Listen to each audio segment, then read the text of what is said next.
Ongeza Volume fam. This is Abigail Leana, your host. Welcome to episode 14. And we're gonna be talking about the events that happened or that I attended in July 2024 as we gear up to highlighting my top 2024 events. So, what we're doing, we are documenting the events that happened in 2024. This is long overdue. So I'm just updating kama umeanza na hii episode. Kuna episodes zingine za the previous events. So let's get right into it. July. So on 6th July, I attended Tugi Mlamba live at Geco. Tugi Mlamba is a musician that plays the lead guitar and he also sings and he's also a songwriter. Not much of his music is released, but he performs from time to time with either other artists or individually. So that day, Dre Masharia was on drums, JD Wams was on keys, and Emery was on bass guitar, and definitely Tugi Mlamba on lead. A lot of his music was familiar for me on that day because of the sets that I experienced during Nairobi Guitar Festival that we discussed in episode 5 and also Rocoustic that we discussed in episode 7. Especially the parts where he has verses, where he sings, then guitar solos, like they were so familiar. At the end of the performance, he asked us kama watch Breaking Bad. And at the end of Breaking Bad is a song, and he thought that he could write a better song which deserved to be at the end after the main character dies. So he wrote a song titled Push On and he performed it for us. He also performed some unreleased music. Of course, majority of his music is unreleased. Kama kawaida, utamu wa live shows ni unreleased. He wanted to end his performance earlier than 9 p.m. because Geco performances usually end at 9 p.m. And the crowd went wild. People were like, Z, we need a couple more songs from you. But he had like 30 more minutes. Sasa tungefanya nini hizo 30 minutes? So definitely he decided to continue with his performance. And I'm sure at that point it was probably improvisation with a band. And it was interesting to watch.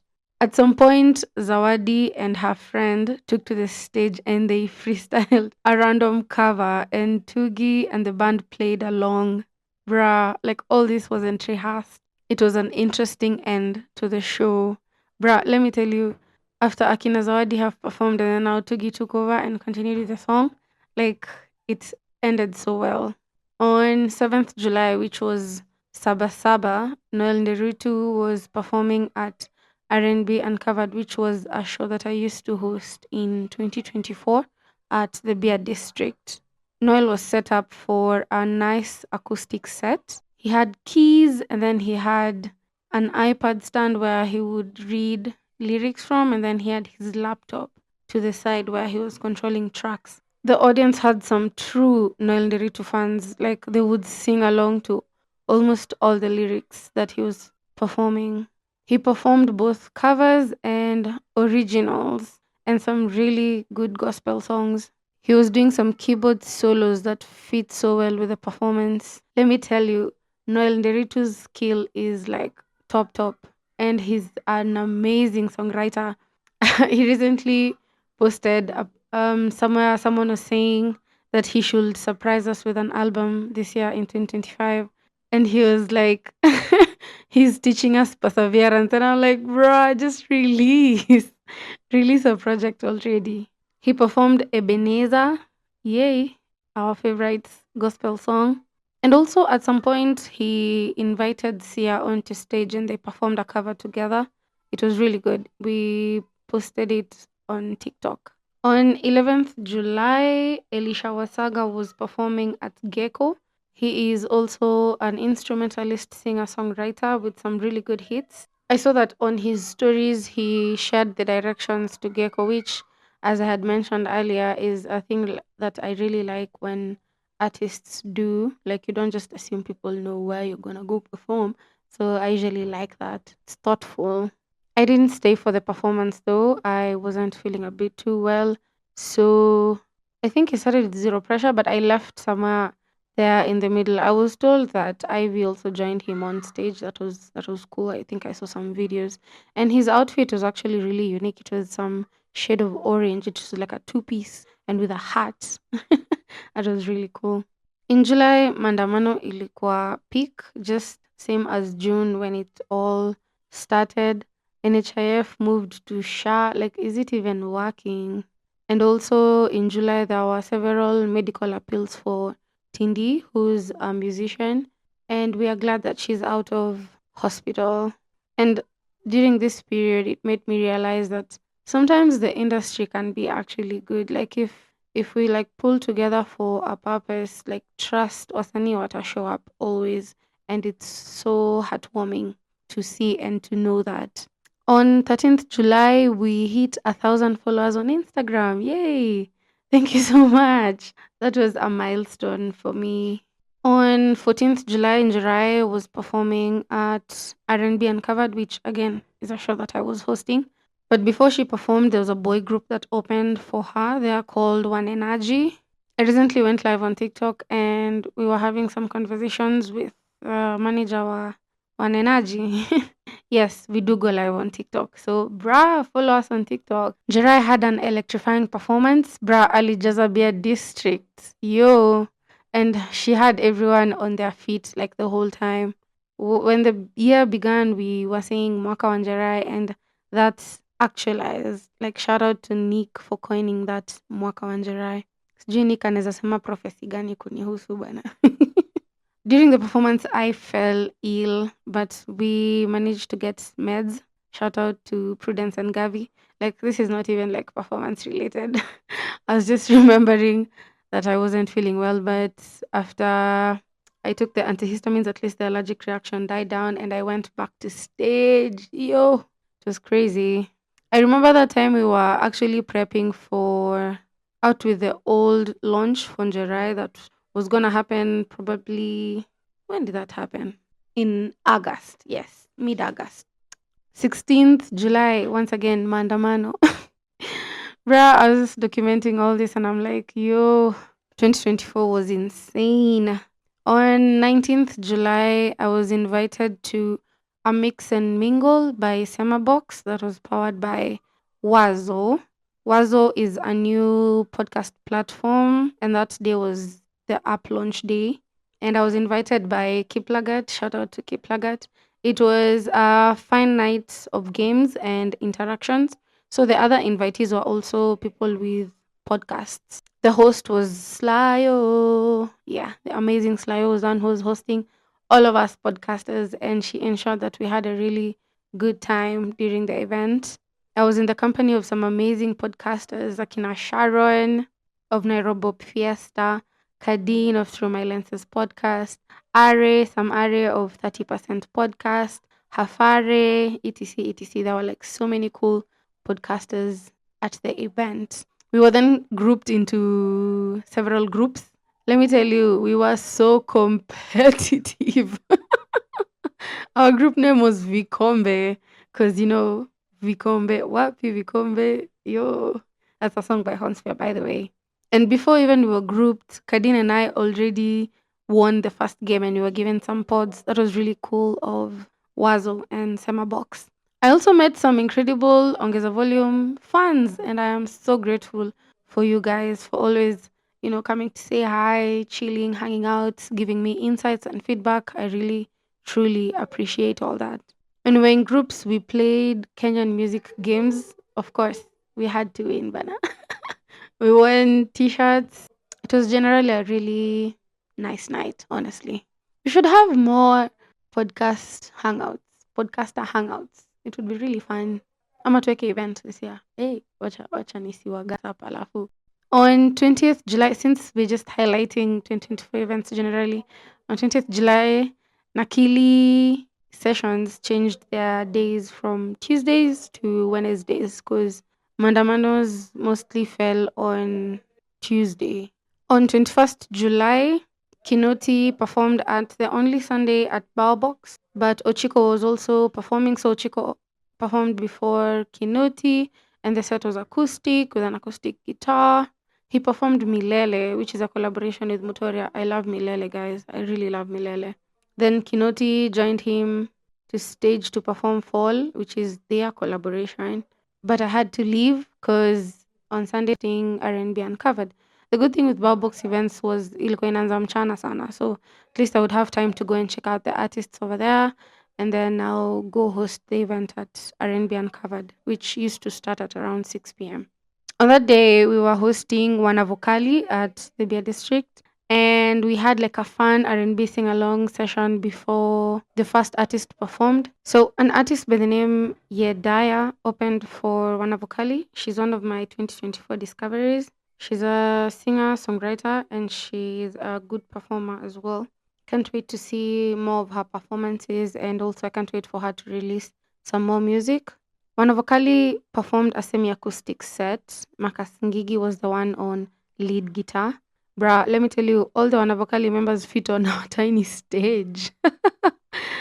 Walikuwa wameka viti zao zote hapo mbele na walikuwa wamekalia. So they started by introducing themselves like individually so that people can know them. Juu watu wanajuanga tu generally Wanavokali, like maybe one or two members but you don't know the rest. So that was really nice of them to do that. They performed some of our old favorites and teased an unreleased track that is now released on their project Vibes and Vocals. What did you guys think of that project, by the way? I'd love to hear your opinions on that. Na mnajua hizi episodes ziko na comment section huko Spotify. So mnaweza feel free to comment anywhere.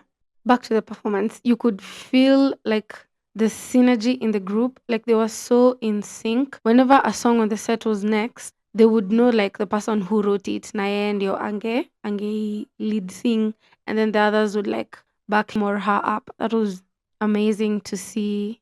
Juu najua kukuwa na group kubwa kayo, kukuwa in sync si rahisi. So it's something that they're definitely intentional about. Matngesa was in the audience, another singer-songwriter, and he was called on to stage to perform a cover. And then when he was headed to stage and was trying to settle down, Chep, who's one of the members of Wanavokali, announced that they are indeed dating, and they sat next to each other and they did a beautiful duet. Oh my god, we were just like, wow, watu single tumeteseka 2024. Mtuombe. They performed best part. See the thing that I told you guys about best part and R&B.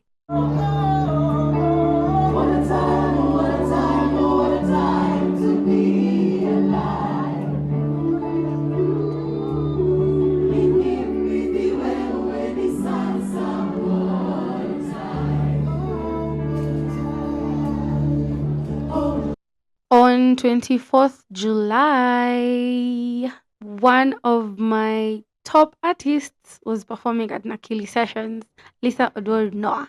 I haven't been going to Nakili sessions with the intensity that I used to go, like when it started out during the first edition, because watu piga kelele, oh my god.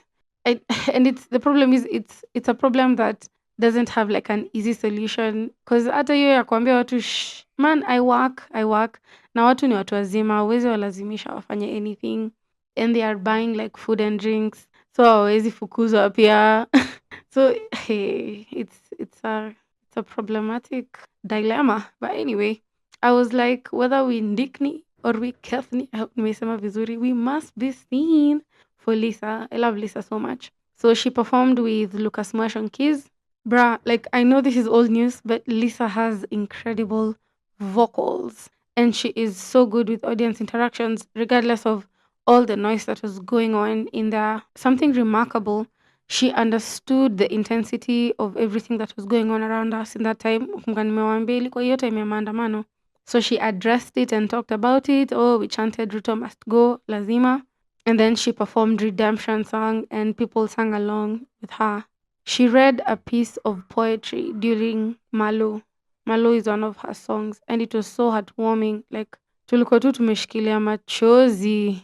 Yo, I feel like those maandamano months were really heavy on all of us. She also performed fan favorites that everyone sang along to. Okay, so second last question, and we can continue with the fun. said, when it comes to rates and artists being paid according to what they feel is their value and all of that, happy for them that they have that feeling. I'm happy for them. In Nairobi, Kenya, we know that's not the case. Sometimes it's for malicious reasons. Sometimes it's not for malicious reasons, but that's just how it is here. So what would you say to upcoming artists who are just now trying to figure out how to value themselves, how to price themselves? They don't want to say yes to every single gig that comes, but they don't want to say no in case they're blocking their blessings and, experience and exposure type of thing. Yeah. So what's the message you give to artists who are just trying to figure out that balance? And before you give your answer, this is the last time we're gonna do this. Let's go 1, 2, 3. Thank you. I was given a triangle. This right here is what I was telling you guys about the shashing. For music or opportunities for these 3 reasons. One for money, one for music, one because it makes you happy. You have to have at least 2 of the 3. If you don't have at least 2, don't do it. So some opportunities might come with less money, but the opportunity presents itself to allow you to express yourself and then also to enjoy doing what you love to do, music. Or it could be you make a lot of money, but it's not making you happy, but you get the opportunity to do music. Or the reverse, there's no money. Just one of the 2. As long as you have 2 out of the 3, you're good. If you don't do it. And sometimes it's a hard negotiation because sometimes you're in a fix and you're like, yo, am I going to pay this bill? Just tell you, money in, money out. It will always be like that. Money comes and goes. Whether you have a corporate job or not, it will always come in and come out. So, yeah. And also diversify yourself. Don't only gig economy will tire you out. I promise you. Find other things to do. You are not only a musician. You are a person who loves to do music, but you have a mind that goes beyond that. So, yeah. Okay. So thank you for that. Creatives in the room, unasikia. On 28th July was Blankets and Wine. Bruh, due to maandamano stress, Blankets and Wine decided to give the people a discounted ticket titled People's Ticket. That was really, really cool. Shout out to them for that. Najua sahii mkisikia Blankets and Wine mnasema, stop there please. Tutaingia kwa hii yenye iliharibika juzi. We will get there. For now, I want to reminisce on the July edition, which was actually really, really good. I found Yaba on stage, and for Blankets, I think because wasanini wengi, I'll just mention the highlights haraka so that we can finish up July and get to the other months as well. So Yaba called out his collaborators. He called out Costa Ojwang, he called out Boutros. So these are the collaborators on his album that he released last year. It's called Zitakazopendwa. Alikuwa na dancer on stage, alikuwa na background vocalist na full band, of course. Unajua Yaba anapenda sana kuperform na full band. The music director was Steve-O. Kuna point almost at the end of the performance, akiperform na Shanga, that is a collaboration with BN. Bruh, he jumped into the audience. Like, do you know how crazy that is? Like, if you've been to Blankets, you know how high the stage is. Alafu pali baria iko, alafu pali grau iko. Aliruka stage, akapita baria, akakuja kwa grau, like where everyone was, and he sang, and then like everyone around him was like singing along to the song, which is a good thing. Juu ni kama audience ya Blankets ni ya kutrustiwa na ya kuheshimiwa, because people just created like a space around him and they didn't like do anything crazy. Respectable people in the society. Yeah, so that's how he ended his performance, and then he went back to the stage, and then the band did like the whole outro, and then he was done with the performance. The next performer was Sanaipe Itande. I don't think I had seen Sana on stage with like a live band. She was performing with Gravity Band. Bruh, this woman does not age. She is so beautiful. Ni mrembo. She was wearing a yellow outfit. I mean, ilikuwa mustard. I'm not too sure. And the pants are like Aladdin pants with like a crop top. Oh, she was so cute with like Maasai jewelry around, like a Maasai belt. She had 2 background vocalists, and she performed our old classics, our favorites. Like that was so nostalgic. I loved her performance so much. Next artist was Nikita Kering, and she was playing with Jukebox Band and with Clark and his crew as the background vocalist. Keys zililetwa huku mbele. You know, there's like keys at the back for Gavi. But now another set of keys was brought to the front, and we were like, eh, sasa hii keyboard ingine ni ya nani? And then someone was like, labda ni ya Clark. And I'm like, maybe. Shock on us. Nikita went to keys na akacheza keys. I'm like, oh damn, multi-talented par period. Yeah, that was a really good start to her performance, and she was playing it as she sang. Another highlight, she also acknowledged the fight for our country and how people have died and the mandamano that was going on, and so she performed a song in remembrance and also just to acknowledge everything that we're doing to fight for a better country and a better governance. So she performed a cover of Stand Up, which is originally by Cynthia Erivo, which I first heard when watching the Harriet movie. Her set had so many things going on. At some point, she had dancers who had like an Abanton routine for an Abanton medley. Another highlight, she performed an unreleased jam, which was Tonight. And then Lil Mina came onto stage. She was like, Stana. And then Lil Mina joined her on stage and they performed Tonight, which was unreleased at that point, but they later on, which I didn't understand, she released Tonight, yenye haina verse ya Stana. And then people like went wild and were like, we want the one that has Lil Mina. And then now, a week later, she released the quote unquote remix with Lil Mina. And I was like, really? Like, what was the point? What, maybe it was an experiment. It's allowed, but it was weird. It was weird. Maybe she had recorded a version by herself and then brought on Lil Mina and she wanted to see which one would perform better. I don't know. All you can do is guess, but I might just find out why that was done.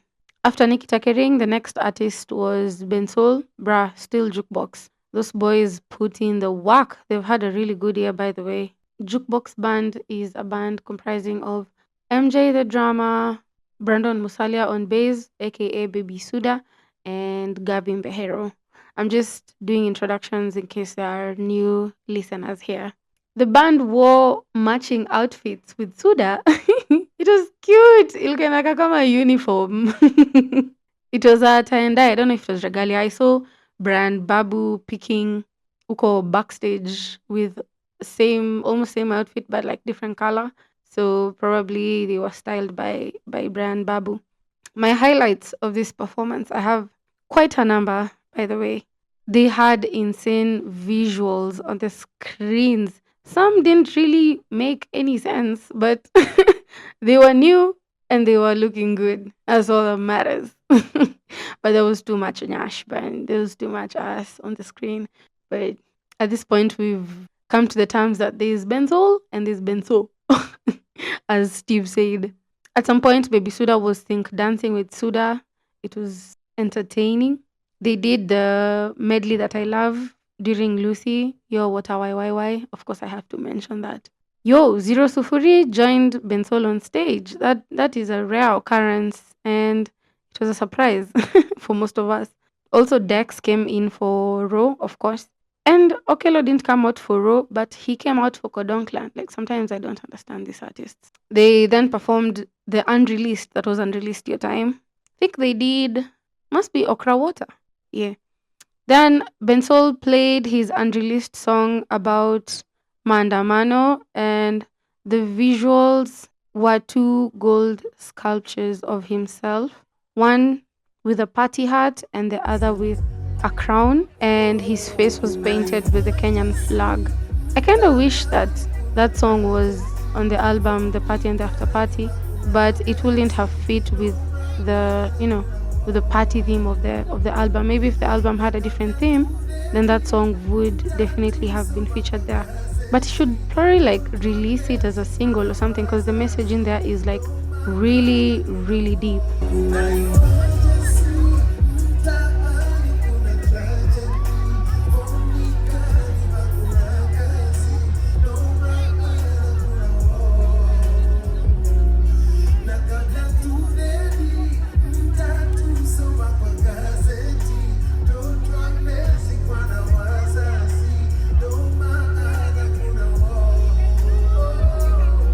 So when this unreleased song was playing, he had gone for a wardrobe change and he came out with a Kenyan flag on his back, on his shoulders, and he sang along to the song. His new outfit ilikuwa na majina za song titles za the tracks on the party and the after party. It was like what color was it? Yellow must bruh. That stage was full of yellow or mustard outfits. He performed some of the songs from the new album. Kuna kwanga na ile arrangement ya Kesha yenye inakwanga na solo ya MJ the drama. I was expecting maybe he would bring out Yoya, but he didn't. The arrangement was the same. Ilikuwa tu ile ya kupitia.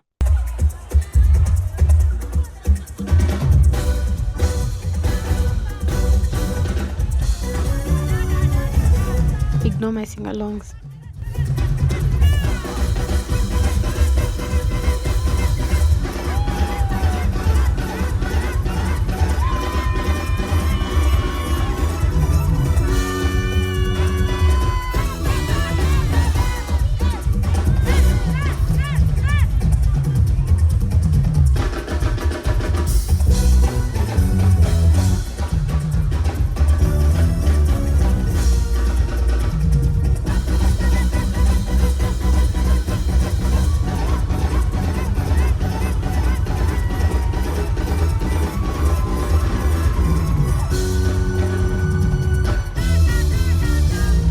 Skiza solo ya MJ.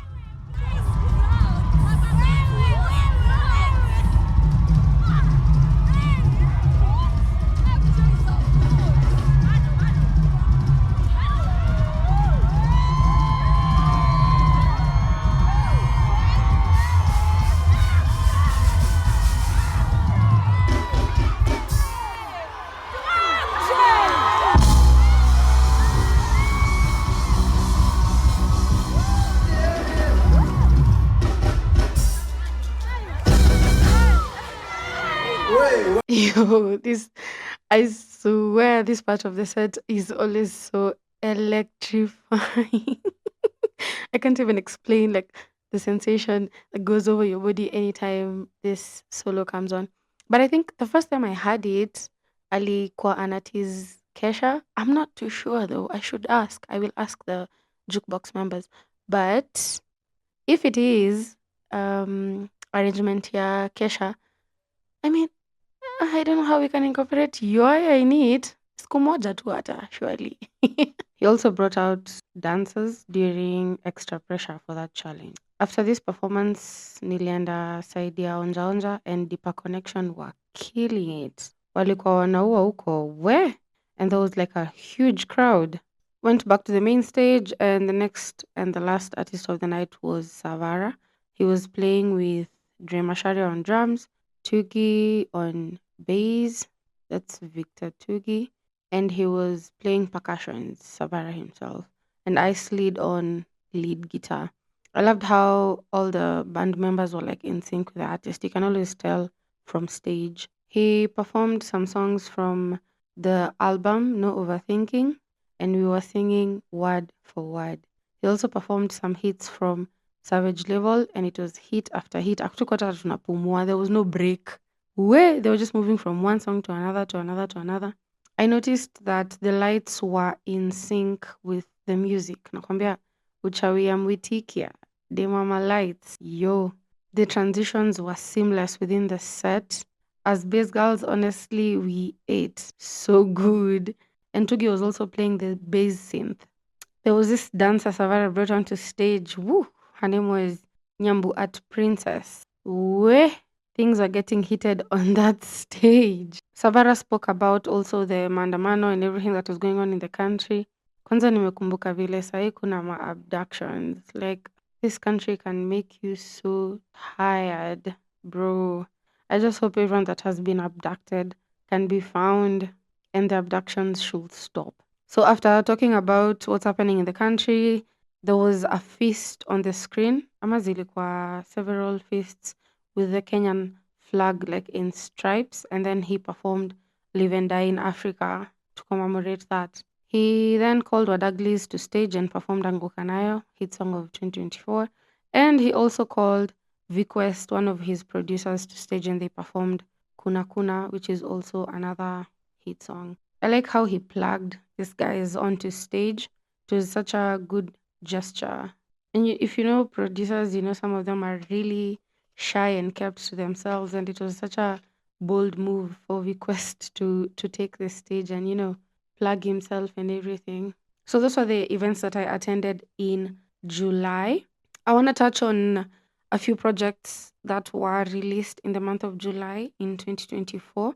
I'm not able to mention all of them. So if I don't mention your favorite or yours as an artist, Akusini, Usini Jamie, I can just mention those are like the ones that are like top of my head as of now. And I can't mention singles because zilikuwa mingi, but we playlisted them in July. Since Mandamano ilikuwa mob, there's a lot of protest songs that came out also during that duration. And one of the projects in that theme was We Will Never Forget by Fancy Fingers, which has some amazing tracks in there. There's one that Njokikaru is in that talks about the loss. And there are some that talk about how we're not afraid to go to the streets to fight for our rights as citizens of Kenya. Another project that came out in July is Soul Heavy by Billy Black. Billy Black released, I think, two projects in 2024, and I can't wait to see what he releases this year. Another major project that got released is Saint Sinner by Elsie Mameo. Obsessed. There's no other word for that. Another project is Another Planet by Modest Chabari. Another project is the Soul EP by Cheru. And another one is The Party and the After Party by Ben Soul. Alusawaya Utopless Deluxe, and The Love Symphony by McKinley. So thank you for tuning in this far. This has been episode 14, reviewing events that happened in July 2024. Don't touch the dial. Ama wanasemanga nini? Let us swiftly move to the events that happened in August 2024. So see you in episode 15.